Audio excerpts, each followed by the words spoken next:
চারপাশে শুধুই ধ্বংসের ক্ষতচিহ্ন, বোমা বর্ষণে চূর্ণ বিচূর্ণ ভবন আর স্বজন হারানোর হাহাকার। এর মধ্যেও ফুটবল এনে দিয়েছে অবরুদ্ধ গাজার ফিলিস্তিনিদের ক্ষণিকের উল্লাস। প্রতিবেশী দেশ মিশরের প্রতিটি পাস আর গোলে গাজার অস্থায়ী শরণার্থী শিবিরে বয়ে গেছে আনন্দের বন্যা।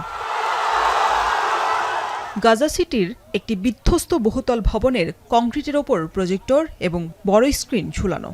মাথার ওপর ড্রোনের শব্দ আর মাটিতে কামানের আঘাতে ক্ষতবিক্ষত গাজা। কিন্তু এই জনপদেই রূপ নিয়েছে এক জীবন্ত ফুটবল স্টেডিয়ামে। চলমান রক্তক্ষয়ী যুদ্ধের মধ্যেও 2026 ফুটবল বিশ্বকাপে প্রতিবেশী দেশ মিশরের খেলা দেখতে জড়ো হয়েছেন বাস্তুচ্যুত এই মানুষগুলো। 72 ঘন্টা ময়েশ্চার লক সমৃদ্ধ লিলি হুইপড শিয়া মিস্টিক গ্লোয়িং বডি ওয়াশ। শিয়া বাটারের গুডনেস স্কিন রিপেয়ার করে রাখে সফট ও গ্লোয়িং, ছড়িয়ে দেয় লং লাস্টিং ফ্রেগন্যান্স। كل أهل غزة وكل أهل فلسطين يعني مستعدين لهي المباراة قبل ساعات. اليوم أنا قطعت 5 كيلو مشي عشان أصل لهي المكان عشان أفرح مع أهلي وناسي. আর্জেন্টিনার বিপক্ষে যদিও শেষ পর্যন্ত হাড্ডাহাড্ডি লড়াইয়ে মিশর হেরে গেছে, তবুও গাজাবাসীর চোখে তারাই বিজয়ী।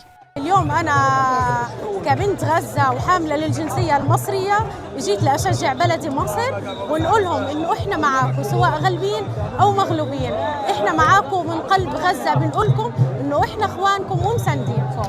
বিশ্বকাপের মঞ্চ থেকে মিশর বিদায় নিয়েছে, কিন্তু গাজার অবরুদ্ধ এই মানুষগুলোকে তারা দিয়েছে আনন্দের উপলক্ষ। ধ্বংসস্তূপের মাঝে বসে খেলা দেখার এই ছবিগুলোই প্রমাণ করে ফিলিস্তিনিরা শুধু বেঁচে থাকার জন্য নয়, জীবনকে উদযাপন করার জন্যই লড়াই করছে। খেলাধুলার শক্তি যে কতটা গভীর, গাজার এই চিত্র তার এক অনন্য দলিল। শরীফ রওশন, এখন।